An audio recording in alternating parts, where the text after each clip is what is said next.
ব্যাপক আয়োজনের মধ্য দিয়ে বরিশাল ল কলেজের উদ্যোগে বাংলাদেশ জাতীয়তাবাদী ছাত্রদলের ৪৬তম প্রতিষ্ঠাবার্ষিকী উদযাপিত হয়েছে।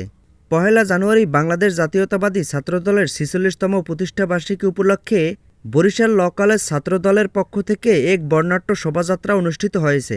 প্রতিষ্ঠাবার্ষিকী উপলক্ষে সকাল ১১টা ৩০ মিনিটে বরিশাল নগরীর কেন্দ্রীয় শহীদ মিনারের সামনে থেকে শুরু হয়ে নগরীর টাউন হলের সামনে বাংলাদেশ জাতীয়তাবাদী দল বিএনপির জেলা অফিসের সম্মুখে সমবেত হয়।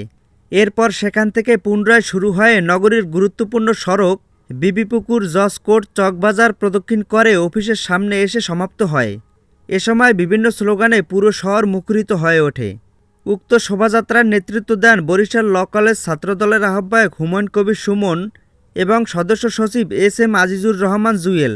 এছাড়াও বরিশাল ল কলেজ ছাত্রদলের যুগ্ম আহ্বায়ক সহ সকল স্তরের নেতৃবৃন্দ উপস্থিত ছিলেন।